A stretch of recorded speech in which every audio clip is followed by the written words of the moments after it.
Hi, hello, my dear students. Welcome to Social Science Tutor channel. I am Regina teacher. Now, today we are starting a new chapter, class 8, chapter 5, Constitution of India, Rights and Duties. അപ്പോൾ നമ്മുടെ മഹത്തായ Indian ഭരണഘടന നമുക്ക് ഇന്ത്യക്കാർക്ക് ഏറ്റവും അഭിമാനിക്കത്തക്ക ഒന്നാണ് നമ്മുടെ constitution. അപ്പോൾ ഇന്ത്യയിൽ ഏത് ഒരു റൈറ്റ് വയലേറ്റ് ചെയ്യപ്പെട്ടാലും നമ്മൾ ആദ്യം ഉയർത്തിപ്പിടിക്കുന്നത് നമ്മുടെ കോൺസ്റ്റിറ്റ്യൂഷനാണ്. അപ്പോൾ ലോകത്തിലേക്കും ഏറ്റവും മഹത്തായ ഒരു കോൺസ്റ്റിറ്റ്യൂഷനാണ് നമ്മുടെ ഇന്ത്യയുടെ കോൺസ്റ്റിറ്റ്യൂഷൻ. അപ്പോൾ ഒരു ഇന്ത്യൻ സിറ്റിസൺ അഭിമാനിക്കുന്നെങ്കിൽ അത് നമ്മുടെ കോൺസ്റ്റിറ്റ്യൂഷനെ ഓർത്തുകൊണ്ടായിരിക്കണം നമ്മൾ ഇന്ത്യയെ പറ്റി അഭിമാനിക്കേണ്ടത്. അപ്പോൾ നമ്മുടെ കോൺസ്റ്റിറ്റ്യൂഷൻ എന്താണെന്നും ഈ കോൺസ്റ്റിറ്റ്യൂഷൻ്റെ ഡിഫറെൻ്റ് ആസ്പെക്ട്സ് എന്തൊക്കെയാണെന്നും അതിൻ്റെ ഇമ്പോർട്ടൻസ് എന്താണെന്നും നമ്മുടെ fundamental rights, fundamental duties, directive principles, ഇങ്ങനെ ഇന്ത്യൻ കോൺസ്റ്റിറ്റ്യൂഷൻ്റെ ഒരു എല്ലാ കാര്യങ്ങളും ഏറ്റവും സമഗ്രമായിട്ട് നമ്മൾ പഠിക്കാൻ പോവുകയാണ്. ഈ ചാപ്റ്റർ നമ്മൾ പഠിക്കുന്നത് നമ്മുടെ പരീക്ഷയുടെ ക്വസ്റ്റ്യൻ ആൻസർ എഴുതി നമുക്ക് മാർക്ക് സ്കോർ ചെയ്യുക എന്നത് നമ്മുടെ ഒന്നാമത്തെ അതിൻ്റെ ഗോളാണ്. പക്ഷേ അതിനേക്കാൾ ഉപരി ഒരു ഇന്ത്യൻ സിറ്റിസൺ എന്ന നിലയിൽ നാം നമ്മുടെ ഇന്ത്യൻ കോൺസ്റ്റിറ്റ്യൂഷൻ അതെന്താണെന്നും അതിൽ നമുക്ക് ലഭിക്കുന്ന റൈറ്റ്സ്, നമ്മൾ ചെയ്യേണ്ട ഡ്യൂട്ടീസ്, നമ്മുടെ കോൺസ്റ്റിറ്റ്യൂഷൻ മുന്നോട്ട് വയ്ക്കുന്ന ഡിറക്റ്റീവ് പ്രിൻസിപ്പിൾസ് ഫോർ സ്റ്റേറ്റ്സ്, ഇതൊക്കെ എന്താണെന്നും നമ്മൾ മനസ്സിലാക്കി വെക്കണം. ഇത് നമുക്കൊത്തിരി പ്രയോജനം ചെയ്യും. ഇത് നമ്മൾ അറിഞ്ഞിരിക്കണം. അപ്പോൾ ഈ രണ്ട് ഉദ്ദേശങ്ങളും നമുക്കുണ്ടാകണം. അപ്പോൾ അതെല്ലാം പരിഗണിച്ചുകൊണ്ട് നമുക്ക് നമ്മുടെ കോൺസ്റ്റിറ്റ്യൂഷനെ പറ്റി, കോൺസ്റ്റിറ്റ്യൂഷൻ്റെ ഡീറ്റെയിൽസ് എന്തൊക്കെയാണെന്ന് നമുക്ക് നോക്കാം. ഓക്കെ, നമുക്ക് നമ്മുടെ ചാപ്റ്ററിലേക്ക് കടക്കാം. നമ്മൾ ആദ്യം ഞാൻ നിങ്ങളെ കാണിക്കുന്നത് നമ്മുടെ കോൺസ്റ്റിറ്റ്യൂഷൻ്റെ പ്രിയാമ്പിൾ. എന്താണ് പ്രിയാമ്പിൾ എന്നുള്ളതിൻ്റെ മലയാളം വേർഡ് എന്താണ്? ആമുഖം. അപ്പോൾ നമ്മുടെ കോൺസ്റ്റിറ്റ്യൂഷൻ്റെ തുടക്കം, അതിൻ്റെ ആമുഖം എങ്ങനെയാണ്? The constitution of India preamble. We the people of India എന്നാണ് നമ്മുടെ ഈ പ്രിയാമ്പിൾ തുടങ്ങുന്നത് തന്നെ. ഞങ്ങൾ ഇന്ത്യയിലെ ജനങ്ങൾ. കണ്ടോ? അപ്പോൾ നമ്മുടെ കോൺസ്റ്റിറ്റ്യൂഷൻ എഴുതി ഉണ്ടാക്കിയിരിക്കുന്നതും നമ്മുടെ കോൺസ്റ്റിറ്റ്യൂഷൻ അത് നിലവിൽ വരുത്തിയിരിക്കുന്നതും അത് ആർക്ക് വേണ്ടി എഴുതപ്പെട്ടു എന്നതും എല്ലാം the people, we the people of India. അപ്പോൾ നമ്മുടെ പാർലമെൻറ്റോ അല്ലെങ്കിൽ നമ്മുടെ ഏതെങ്കിലും ഗവേണിംഗ് ബോഡിയോ ഉണ്ടാക്കി നമുക്ക് തന്ന ഒന്നല്ല നമ്മുടെ കോൺസ്റ്റിറ്റ്യൂഷൻ. അതിൻ്റെ പിന്നെ എങ്ങനെയാണ് അതുണ്ടായത്? ജനങ്ങൾ തന്നെ നിർമ്മിച്ച്, ജനങ്ങൾ തന്നെ അംഗീകരിച്ച്, ജനങ്ങൾക്ക് വേണ്ടി നൽകിയിരിക്കുന്ന ഒന്നാണ് നമ്മുടെ കോൺസ്റ്റിറ്റ്യൂഷൻ. അതുകൊണ്ടാണ് നമ്മുടെ കോൺസ്റ്റിറ്റ്യൂഷൻ തുടങ്ങുന്നത് തന്നെ എങ്ങനെയാണ്? We the people of India. Okay, അപ്പം നമുക്കറിയാം നമ്മുടെ ഇന്ത്യയിൽ അനേകം നിയമങ്ങളുണ്ട് അല്ലേ? ഡിഫറെൻറ്റ് ആക്ട്സ് ഉണ്ട്. ഇതെല്ലാം നമുക്ക് വേണ്ടി തന്നിരിക്കുന്നത് ആരാണ്? ഇന്ത്യൻ പാർലമെൻറ്റാണ്. പക്ഷേ ഇന്ത്യൻ കോൺസ്റ്റിറ്റ്യൂഷൻ, നമ്മുടെ പല ആക്റ്റുകളും നമ്മുടെ കോൺസ്റ്റിറ്റ്യൂഷനും തമ്മിലുള്ള ഡിഫറൻസ് എന്താണെന്ന് നിങ്ങൾ ആദ്യം ഒന്ന് മനസ്സിലാക്കണം. നമ്മുടെ ഇന്ത്യൻ പാർലമെൻറ്റ് നമുക്ക് വേണ്ടി തന്നിരിക്കുന്ന ഡിഫറെൻറ്റ് ആക്ട്സ്, ഡിഫറെൻറ്റ് ലോസ്, ഇതൊക്കെ പാർലമെൻറ്റാണ്, നമ്മുടെ റെപ്രസെൻറ്റേറ്റീവ്സ് ആണ്, എം പിമാരാണ് അത് ഫോർമുലേറ്റ് ചെയ്യുന്നതും നമുക്ക് വേണ്ടി നൽകുന്നതും അത് പാസ്സാക്കുന്നതും എല്ലാം അവരാണ് ചെയ്യുക, പാർലമെൻറ്റാണ് ചെയ്യുക. പക്ഷേ ഇന്ത്യൻ കോൺസ്റ്റിറ്റ്യൂഷൻ എന്ന് പറയുന്നത് അങ്ങനെയല്ല. ഇന്ത്യയിലെ ജനങ്ങളാണ് കോൺസ്റ്റിറ്റ്യൂഷൻ ഉണ്ടാക്കിയതും കോൺസ്റ്റിറ്റ്യൂഷൻ നിലവിൽ വരുത്തിയതും കോൺസ്റ്റിറ്റ്യൂഷൻ ജനങ്ങൾക്ക് വേണ്ടിയാണ് സമർപ്പിച്ചിരിക്കുന്നതും. അപ്പോൾ എല്ലാം ജനങ്ങളാണ്. അപ്പോൾ തുടക്കം എങ്ങനെയാണെന്ന് നോക്കിയേ, we the people of India. ഇനി നമ്മുടെ കോൺസ്റ്റിറ്റ്യൂഷൻ്റെ പ്രധാനപ്പെട്ട അതിൻ്റെ ഭാഗം എന്തൊക്കെയാണ്? അതിൻ്റെ വാല്യൂസ് എന്തൊക്കെയാണ്? Sovereign, socialist, secular, democratic, republic. 5 aspects ഉണ്ട്. India sovereign, socialist, secular, democratic റിപ്പബ്ലിക്കാണ്. ഓക്കെ, അതിൻ്റെ വാല്യൂസ്, നമ്മൾ മുന്നോട്ട് വെക്കുന്ന values justice, liberty, equality, fraternity. Justice, liberty, equality, fraternity. 4 വാല്യൂസിനെയാണ് ഇന്ത്യൻ കോൺസ്റ്റിറ്റ്യൂഷൻ ഉയർത്തിപ്പിടിക്കുക. അതുപോലെ in our constituent assembly this 26th day of November 1949 do hereby adopt, enact and give to ourselves this constitution. നോക്കിക്കേ, നമ്മൾ ഇതിനെ adopt ചെയ്ത് enact ചെയ്ത് ഇത് നമുക്ക് തന്നെ തന്നിരിക്കുന്നു. അവേഴ്സെൽസ്, ആ വേർഡ് നോക്കിക്കേ, ഒരു കീ വേർഡാണ് അവേഴ്സെൽസ്. നമ്മൾ തന്നെ ഉണ്ടാക്കി, നമ്മൾ തന്നെ അഡോപ്റ്റ് ചെയ്ത്, നമ്മൾ തന്നെ ഇനാക്ട് ചെയ്ത് നമുക്ക് തന്നെ നൽകിയിരിക്കുന്നു എന്നാണ്. ആ ഡേറ്റ് ഒന്ന് നോക്കി വെച്ചോണം. ആ ഡേറ്റ് ഇമ്പോർട്ടൻ്റ് ആണ്. 26th day of November, constitution day ആണത്. 26th day of November 1949, 1949 November മാസം 26-ാം തീയതി നമ്മളതിനെ ഒപ്പിട്ട് നമ്മളതിനെ സ്വീകരിച്ചു. നമ്മുടെ കോൺസ്റ്റിറ്റ്യൂഷനാണെന്ന് പറഞ്ഞ് നമ്മളതിനെ സ്വീകരിച്ചു. ആ ഡേ ആണ് കോൺസ്റ്റിറ്റ്യൂഷൻ ഡേ. അത് നമ്മൾ ഈ ചാപ്റ്ററിൽ പഠിക്കുന്നുണ്ട്, കോൺസ്റ്റിറ്റ്യൂഷൻ ഡേ. അപ്പോൾ കോൺസ്റ്റിറ്റ്യൂഷൻ ഡേ 26th നവംബർ വരാനുള്ള കാരണം നിങ്ങൾക്ക് മനസ്സിലായല്ലോ. അന്നാണ് ഇത് നമ്മൾ അഡോപ്റ്റ് ചെയ്തത്, നമ്മുടെ കോൺസ്റ്റിറ്റ്യൂഷൻ.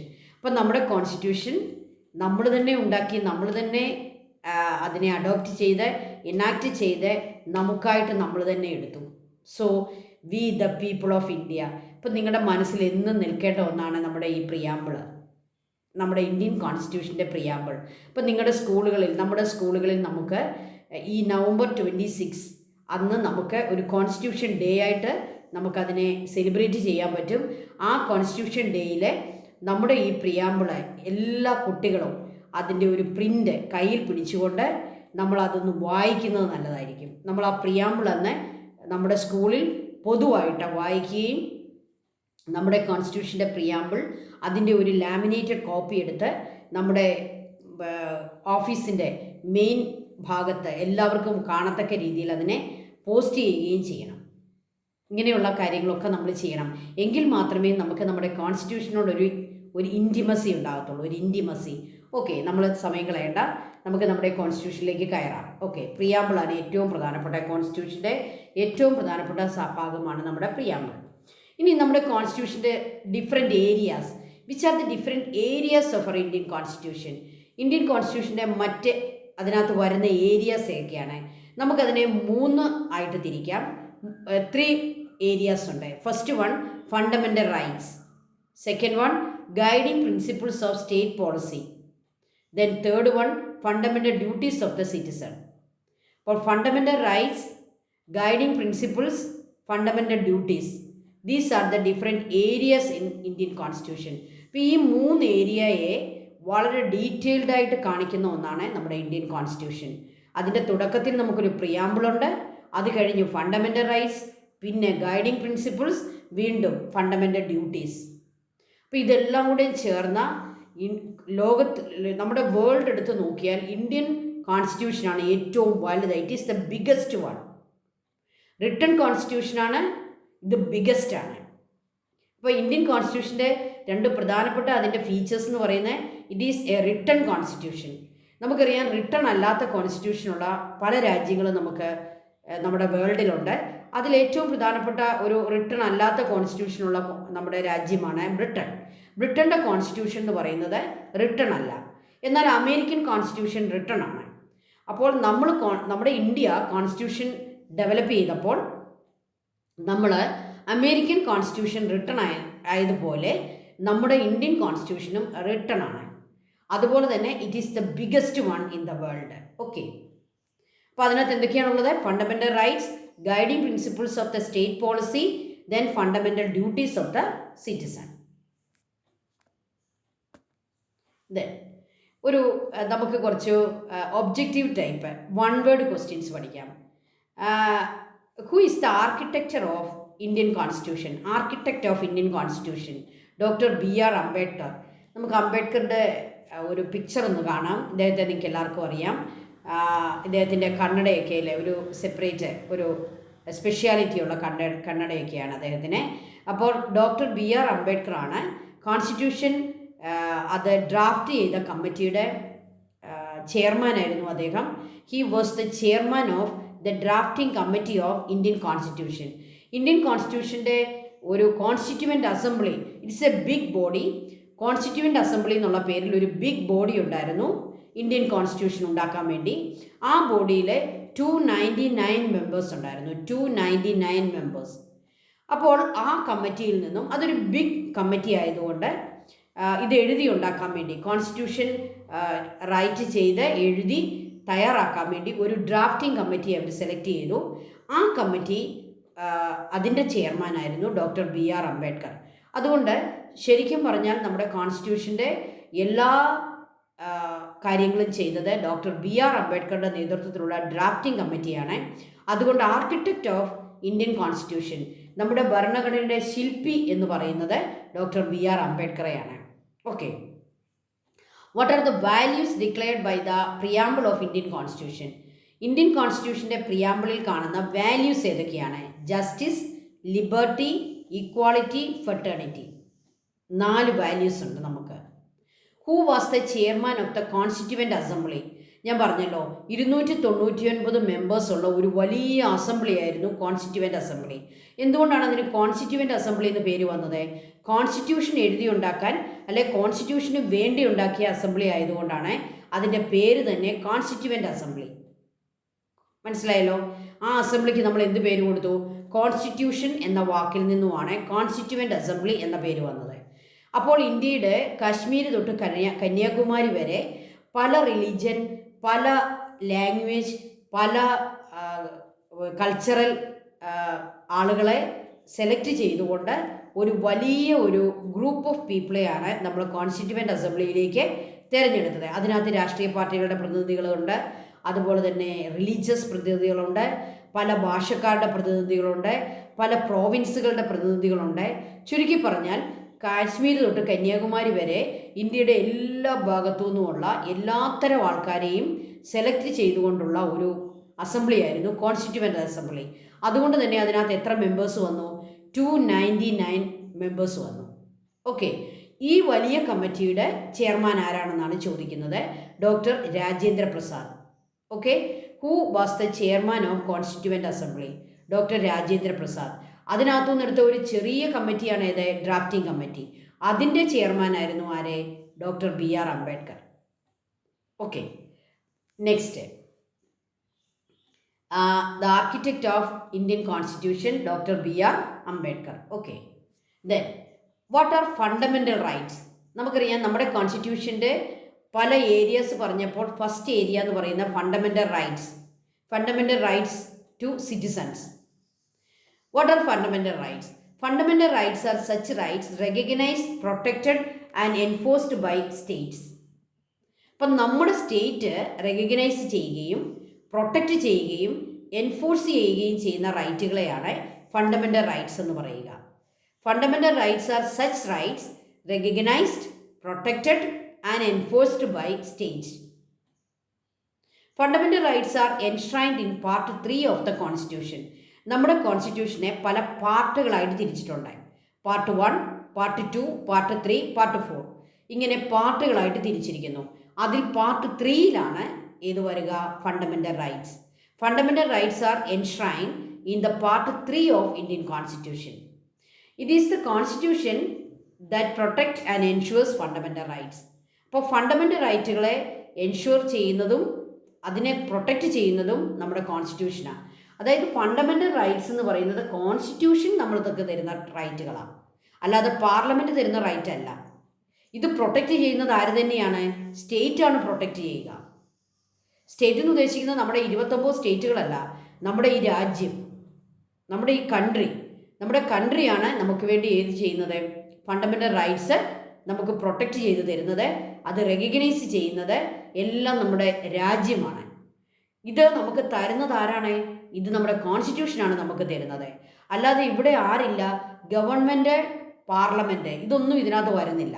ഫണ്ടമെൻ്റൽ റൈറ്റിനകത്ത് ഗവൺമെൻറ് ഇല്ല, പാർലമെൻറ്റ് ഇല്ല, പിന്നെന്താണ് വരുന്നത്? സ്റ്റേറ്റും കോൺസ്റ്റിറ്റ്യൂഷനുമാണ്. So fundamental rights are rights guaranteed by our state. guaranteed by our country and guaranteed by the Constitution of India.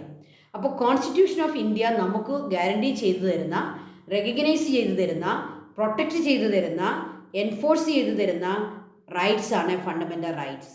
Okay, അപ്പോൾ ഫണ്ടമെൻ്റൽ റൈറ്റും നമ്മുടെ പാർലമെൻറ്റ് പാസ്സാക്കുന്ന നിയമങ്ങളും രണ്ടും എൻറ്റയർലി ഡിഫറെൻറ്റാണ്. ഫണ്ടമെൻ്റൽ റൈറ്റ് എന്ന് പറയുന്നത് എത്ര ഉയരത്തിലാണ് ഇരിക്കുന്നതെന്ന് നിങ്ങൾ ചിന്തിക്കുക, എത്ര ഉയരത്തിലാണ്. ഓക്കെ, വളരെ പ്രധാനപ്പെട്ടതാണ് fundamental rights, because it is guaranteed by our state, our country and our constitution. Okay, then നമുക്കൊരു ടൈം ലൈൻ പഠിക്കാനുണ്ട്.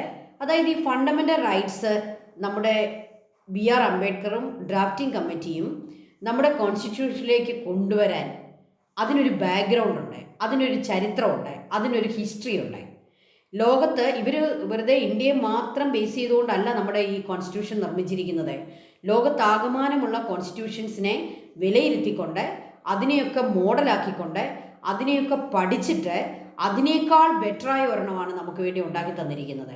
നമുക്ക് വേണ്ടി ഈ ഡ്രാഫ്റ്റിംഗ് കമ്മിറ്റി ഉണ്ടാക്കിയിരിക്കുന്ന ഈ പറയുന്ന കോൺസ്റ്റിറ്റ്യൂഷൻ എന്ന് പറയുന്നത് വെറുതെ നമ്മൾ മാത്രം ഓർത്തുകൊണ്ടങ്ങ് ചെയ്തതല്ല. ലോകത്തുള്ള എല്ലാ കോൺസ്റ്റിറ്റ്യൂഷൻസിനെയും, എല്ലാ തരത്തിലുള്ള റൈറ്റ്സിനെയും, ഹ്യൂമൻ റൈറ്റ്സിനെയും ഒക്കെ പരിഗണിച്ച്, അതൊക്കെ പഠിച്ച്, അതിനെയൊക്കെ ബേസ് ചെയ്തുകൊണ്ട്, എന്നാൽ അതിനേക്കാളൊക്കെ ബെറ്ററായിട്ടുള്ള ഒരു കോൺസ്റ്റിറ്റ്യൂഷനാണ് നമുക്ക് വേണ്ടി നിർമ്മിച്ചിരിക്കുന്നത്. അപ്പോൾ നമ്മുടെ കോൺസ്റ്റിറ്റ്യൂഷനിൽ ഫണ്ടമെൻ്റൽ റൈറ്റ്സ് കൊണ്ടുവരാനുള്ള കാരണം, പാർട്ട് 3 അവരത് ഉൾപ്പെടുത്താനുള്ള കാരണം ഒരു ഹിസ്റ്ററി ഉണ്ട്. ലോകത്ത് അവർ പരിശോധിച്ചപ്പോൾ വളരെ പുരാതന കാലം മുതൽ പല ഫേമസ് ആയിട്ടുള്ള രാജ്യങ്ങളിലും ഹ്യൂമൻ റൈറ്റ്സിനെ സംബന്ധിച്ച്, അല്ലെങ്കിൽ ആളുകളുടെ സിറ്റിസൺസിൻ്റെ ഫണ്ടമെൻ്റൽ റൈറ്റ്സിനെ സംബന്ധിച്ച് പല പ്രഖ്യാപനങ്ങളും പല തീരുമാനങ്ങളും പല ഡോക്യുമെൻസും ഉണ്ടായിട്ടുണ്ടായി. അപ്പോൾ അതിൻ്റെ ടൈം ലൈൻ നമുക്കൊന്ന് പഠിക്കാം. ടൈം ലൈൻ എന്ന് പറഞ്ഞാൽ അതിൻ്റെ അർത്ഥം എന്താ? ഏറ്റവും പഴയത് തൊട്ട് പുതിയതിലേക്ക് നമ്മൾ വരിക. ആദ്യമായിട്ടൊരു ഹ്യൂമൻ റൈറ്റ്, ഒരു സിവിൽ റൈറ്റ്, അല്ലെങ്കിൽ ആളുകൾക്കുള്ള ഒരു ലിബർട്ടി, അതിനെപ്പറ്റി ആദ്യമായിട്ടൊരു ഡോക്യുമെൻ്റ് ഉണ്ടായത് 1215 1215. അതാണ് ഏറ്റവും പഴയത്. അതിനു മുമ്പ് ഇങ്ങനൊരു ഡോക്യുമെൻ്റ് ഇല്ല. ഹ്യൂമൻ റൈറ്റ്സിനെ പറ്റി, സിവിൽ റൈറ്റ്സിനെ പറ്റി, ഫണ്ടമെൻ്റൽ റൈറ്റ്സിനെ പറ്റി ആദ്യമായിട്ടൊരു ഡോക്യുമെൻ്റ് ഉണ്ടാകുന്നത് 1215 1215. അത് എവിടെയാണ് സംഭവിച്ചത്? ബ്രിട്ടനിലാണ് സംഭവിച്ചത്. അതിൻ്റെ പേര് മാഗ്ന കാർട്ട എന്നായിരുന്നു. മാഗ്ന കാർട്ട, അതാണ് ഏറ്റവും പഴയത്. It is the first official document of rights in Britain. അപ്പോൾ മാഗ്ന കാർട്ട ഏത് രാജ്യത്താണ് ഉണ്ടായത്? ബ്രിട്ടനിൽ. അതെന്തിനെ പറ്റിയാണ് ഈ മാഗ്ന കാർട്ട പറയുന്നത്? Refer civil rights and liberties. ജനങ്ങൾക്കുള്ള റൈറ്റ്സിനെ പറ്റി, ലിബർട്ടീസിനെ പറ്റി അന്നത്തെ ജനങ്ങളെ, ബ്രിട്ടനിലെ ജനങ്ങളെ രാജാവിനെതിരെ എഴുതിയതാണ് ഈ മാഗ്ന കാർട്ട. ബ്രിട്ടീഷ് രാജാവിൻ്റെ അടിച്ചമർത്തിയുള്ള ഭരണത്തിനെതിരെ അവർ എഴുതിയുണ്ടാക്കിയ ഒരു ഡോക്യുമെൻ്റാണ് മാഗ്ന കാർട്ട. ഇത് ബ്രിട്ടനിലാണ് ഉണ്ടായത്. ബ്രിട്ടീഷ് പീപ്പിളാണ് ഇത് ഉണ്ടാക്കിയത്. ഇതാണ് ഏറ്റവും ഒന്നാമത്തേത്, ഏറ്റവും പഴയത്. അതപ്പോൾ ടൈം ലൈൻ എന്ന് പറഞ്ഞാൽ എന്താ? പഴയതിൽ നിന്ന് നമ്മൾ പുതിയതിലേക്ക് പോവുക.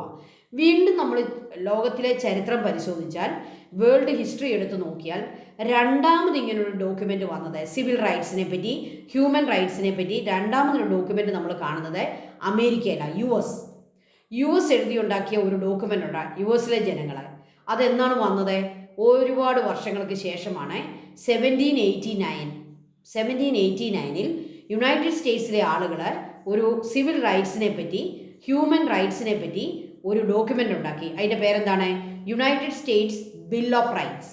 അതിൻ്റെ പേര് bill of rights. These rights are mentioned in the bill of rights included in the US first written constitution. US ആദ്യമായിട്ട് റിട്ടൺ കോൺസ്റ്റിറ്റ്യൂഷൻ ഉണ്ടായത്. ഒരു 1 വേർഡ് ക്വസ്റ്റ്യൻ ആണ്. ഏത് കോൺസ്റ്റിറ്റ്യൂഷനാണ് ഫസ്റ്റ് റിട്ടൺ കോൺസ്റ്റിറ്റ്യൂഷൻ?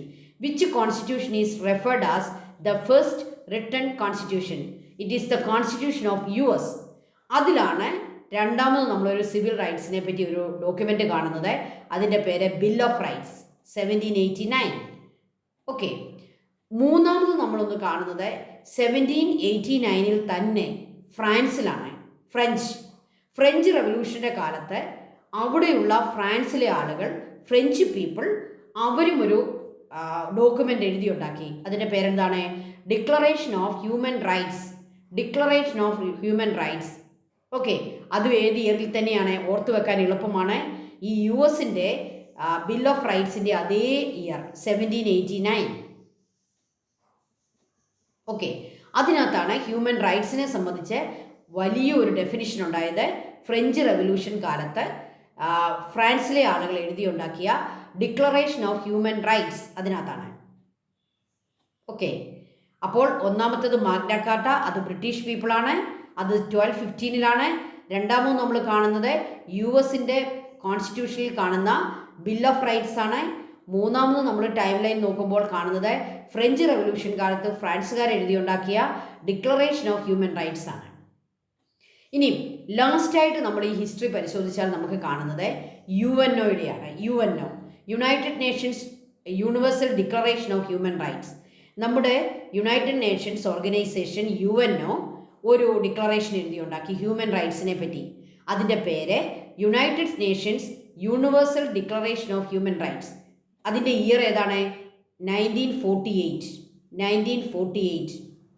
അപ്പോൾ 4 ഐറ്റങ്ങളാണ് ടൈം ലൈനിൽ വരുന്നത്. Magna Carta, bill of rights, declaration of human rights, then UNO's universal declaration of human rights. Okay, 4 item. Bill of rights is issued by UNO for implementation of all member states. ഈ United Nations bill of rights എഴുതി ഉണ്ടാക്കിയത് അതിൻ്റെ മെമ്പേഴ്സായിട്ടുള്ള എല്ലാ രാജ്യങ്ങൾക്കും വേണ്ടി. അപ്പോൾ ഈ കാര്യങ്ങളെയെല്ലാം ബേസ് ചെയ്തുകൊണ്ടാണ് ഇന്ത്യൻ കോൺസ്റ്റിറ്റ്യൂഷനിൽ ഫണ്ടമെൻ്റൽ റൈറ്റ്സ് നമ്മൾ ഇൻക്ലൂഡ് ചെയ്തത്. അത് ഏത് പാർട്ടാണ്? പാർട്ട് 3യിലാണ് നമ്മൾ ഹ്യൂമൻ റൈറ്റ്സ്, നമ്മുടെ ഫണ്ടമെൻ്റൽ റൈറ്റ്സ് ഇൻക്ലൂഡ് ചെയ്തിരിക്കുന്നത്. അതിൻ്റെ ടൈം ലൈനാണ് നമ്മളിപ്പോൾ പഠിച്ചത്. Okay, next, what are the factors that influence the inclusion of fundamental rights in the Constitution of India? Indian കോൺസ്റ്റിറ്റ്യൂഷനിൽ ഫണ്ടമെൻ്റൽ റൈറ്റ്സ് ഇൻക്ലൂഡ് ചെയ്യാൻ ഒരു യൂണിവേഴ്സലായിട്ടുള്ള ഒരു കാരണം നമ്മൾ കണ്ടു.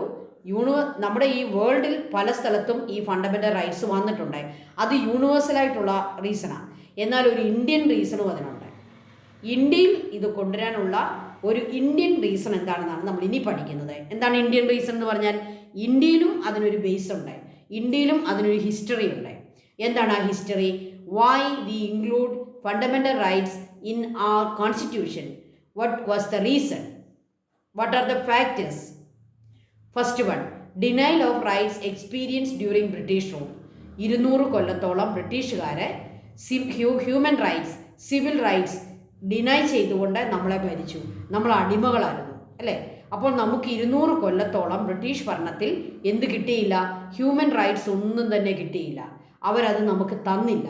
അതുകൊണ്ട് നമ്മൾ തീർച്ചയായിട്ടും ഹ്യൂമൻ റൈറ്റ്സ് നമ്മൾ എവിടെ എഴുതി വെച്ചു? ഫണ്ടമെൻ്റൽ റൈറ്റ്സ് ആയിട്ട് എവിടെ എഴുതി വെച്ചു? കോൺസ്റ്റിറ്റ്യൂഷനിൽ എഴുതി വെച്ചു. അപ്പോൾ ഫസ്റ്റ് ഫാക്ടർ എന്താണ്? Denial of rights experience during British rule. 2, existing conditions in our world. ലോകത്തിലെ കാര്യങ്ങൾ നമ്മൾ പരിഗണിച്ചു.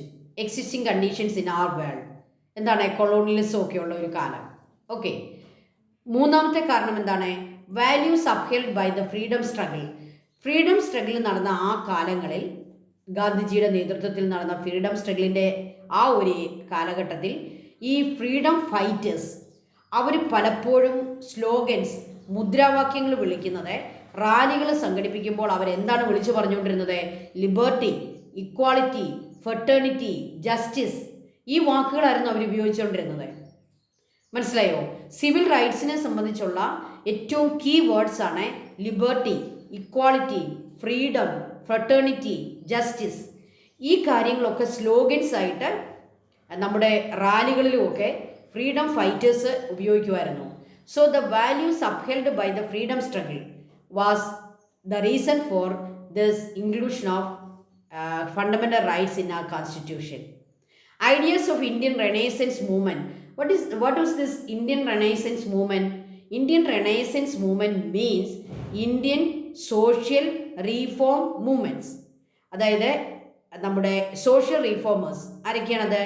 ഏറ്റവും പൈനിയറായിട്ട് വരുന്ന ആൾ, നമ്മുടെ അതിൻ്റെ തുടക്കക്കാരെന്ന് പറയുന്നത്, ഏറ്റവും പ്രധാനപ്പെട്ട ആളെന്ന് പറയുന്നത് ബ്രഹ്മസമാജമൊക്കെ സ്ഥാപിച്ച രാജാറാം മോഹൻ റോയ്. രാജാറാം മോഹൻ റോയ് അതുപോലെയുള്ള കുറേ സോഷ്യൽ റീഫോം മൂവ്മെൻറ്റ്സും ആക്ടിവിസ്റ്റും മൂവ്മെൻറ്റ്സും ഉണ്ട്. ഇങ്ങനെയുള്ള മൂവ്മെൻറ്റ്സ് ഒക്കെയാണ് നമ്മുടെ ഹ്യൂമൻ റൈറ്റ്സ് ഫണ്ടമെൻ്റൽ റൈറ്റ്സ് ആയിട്ട് എഴുതാനുള്ള കാരണം.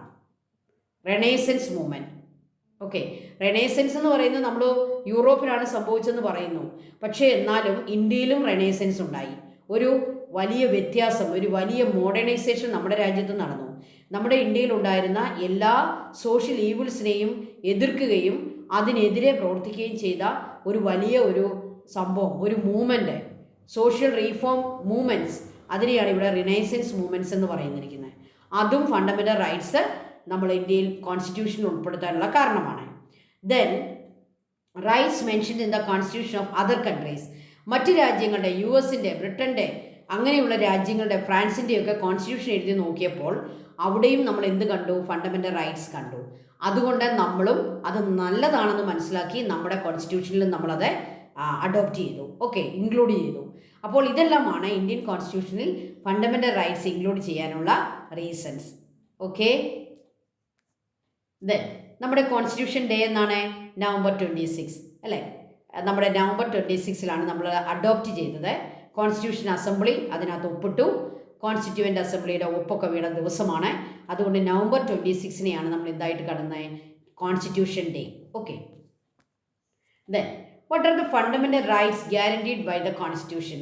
അപ്പോൾ പാർട്ട് 3 പറഞ്ഞിരിക്കുന്ന ഫണ്ടമെൻ്റൽ റൈറ്റ്സിനെ ഒന്ന് ഷോർട്ടാക്കി എഴുതിയാൽ 6 റൈറ്റ്സ് ആണ് നമുക്കുള്ളത്. ഒരിക്കലും മറന്നുപോയല്ലേ, നമ്മുടെ മനസ്സിൽ അത് പതിച്ചു വെക്കുക. The 6 rights, fundamental rights all together 6. First one, right to equality. Second one, right to freedom. Right against exploitation. Right to freedom of religion. Cultural and educational rights. Right to constitutional remedies. These are the 6 fundamental rights guaranteed by the constitution of India. Indian constitution നമുക്ക് തരുന്ന fundamental rights എല്ലാവരും മനസ്സിൽ by heart ചെയ്ത് മനസ്സിൽ ഉറപ്പിച്ചു വെക്കുക. 6 എന്നുള്ള ആ ഒരു നമ്പർ ഓർത്ത് വെച്ചോണം. Right to equality, right to freedom, right against exploitation, right to freedom of religion, cultural and educational right, right to constitutional remedies. ഇതിനെ ഡീറ്റെയിൽഡ് ആയിട്ട് നമ്മൾ പഠിക്കുന്നുണ്ട്. ഈ ചാപ്റ്ററിൽ നമ്മളിതിനെ ഓരോന്നിനെയും നമ്മൾ എന്ത് ചെയ്യുന്നുണ്ട്? ഇതിനെ കീറി മുറിച്ച് നമ്മൾ പഠിക്കുന്നുണ്ട്. കീറി മുറിച്ച് പഠിക്കണം, എല്ലാം ഡീറ്റെയിൽഡ് ആയിട്ട് പഠിക്കണം. Okay, right to educational act എന്ന് പറഞ്ഞ് ഇതിനിടയ്ക്ക് ഒരു ആക്ടിനെ പറ്റി പറയുന്നുണ്ട്. അതുകൊണ്ട് നമുക്കൊന്ന് വായിച്ചേക്കാം. Right to educational act 2009. Education was declared a fundamental right article 21A by 86th constitutional amendment in 2002. 2002 നമ്മൾ കോൺസ്റ്റിറ്റ്യൂഷനിൽ ഒരു അമെൻഡ്മെൻറ്റ് കൊണ്ടുവന്നു. എന്താണ് ഈ അമെൻഡ്മെൻറ്റ് എന്ന് പറഞ്ഞാൽ? കോൺസ്റ്റിറ്റ്യൂഷനിൽ എന്തെങ്കിലും എഴുതി ചേർക്കുകയോ കോൺസ്റ്റിറ്റ്യൂഷനിൽ എന്തെങ്കിലും മാറ്റം വരുത്തുകയോ ചെയ്യുന്നതിന് പറയുന്ന ഒരു ടെക്നിക്കൽ വേർഡാണ് അമെൻഡ്മെൻറ്റ്. ആരാണ് ഈ അമെൻഡ്മെൻറ്റ് നടത്തുക? The Indian parliament. ഇന്ത്യൻ പാർലമെൻറ്റിന് മാത്രമാണ് അമെൻഡ്മെൻറ്റ് നടത്താൻ സാധിക്കുക. ഈ ഇന്ത്യൻ പാർലമെൻറ്റ് നടത്തിയ അമെൻഡ്മെൻറ്റാണ് 86th, ഒരു 86ാം അമെൻഡ്മെൻറ്റിൽ ഒരു ആർട്ടിക്കിൾ എഴുതി ചേർത്തു, 21A. ഈ 21A ഫണ്ടമെൻ്റൽ റൈറ്റ് ആയിട്ട് നമ്മളൊരു റൈറ്റ് കൊണ്ടുവന്നു. Right to education act 2009. Okay, എന്തുകൊണ്ടാണ് ഈ 2009 എന്ന് നമ്പർ ഇത് ഇയർ കിട്ടിയത്? 2002 ഈ അമെൻഡ്മെൻറ്റ് കൊണ്ടുവന്നെങ്കിലും നമ്മുടെ പാർലമെൻറ്റ് അതിനെ പാസ്സാക്കിയത്, അതിനെ പാസ് ചെയ്തത് 2009. അതുകൊണ്ട് അതിന് ഇയർ കൊടുക്കുന്നത് 2009. In 2009, Parliament passed the Right to Education Act. It came into effect in April 2010. This act ensures compulsory and quality education for all children between the age group of 6 and 14. 6 വയസ്സ് മുതൽ 14 വയസ്സ് വരെയുള്ള ഇന്ത്യയിലെ എല്ലാ കുട്ടികൾക്കും compulsory quality education എന്നതാണ് ഈ ആക്ടിൻ്റെ പ്രത്യേകത. The compulsory and quality education for all children between the age of 6 and 14. That was the importance of Right to Education Act. ഈ right to education act fundamental റൈറ്റിൻ്റെ 6 വരുന്നതാണോ? നോ, കോൺസ്റ്റിറ്റ്യൂഷനിൽ അന്ന് എഴുതിയതല്ല ഈ റൈറ്റ് ടു എഡ്യൂക്കേഷൻ ആക്ട്. ഇത് വീണ്ടും വർഷങ്ങൾക്ക് ശേഷം നമ്മുടെ പാർലമെൻറ്റ് നമുക്ക് വേണ്ടി തന്നിരിക്കുന്നതാണ്. അപ്പോൾ ഇത് രണ്ടും രണ്ടായിട്ടാണ് നമ്മൾ കാണേണ്ടത്. ആ 6 ഫണ്ടമെൻ്റൽ റൈറ്റ് അതിനെ ഇതിൻ്റെ കൂടെ കൂട്ടിക്കെട്ടരുത്. ഇത് അതിനകത്ത് അതിൻ്റെ ഭാഗമായിട്ടൊക്കെ ചെയ്തതാണെങ്കിലും വീണ്ടും പിന്നീട് പാർലമെൻറ്റ് കൊണ്ടുവന്ന ഒരു ആക്റ്റാണ് റൈറ്റ് ടു എഡ്യൂക്കേഷൻ ആക്ട്. അപ്പോൾ നമ്മുടെ ഫണ്ടമെൻ്റൽ റൈറ്റ്സ് അത് കോൺസ്റ്റിറ്റ്യൂഷൻ ഗ്യാരണ്ടി ചെയ്യുന്ന അന്നത്തെ ആക്റ്റാണ്. അത്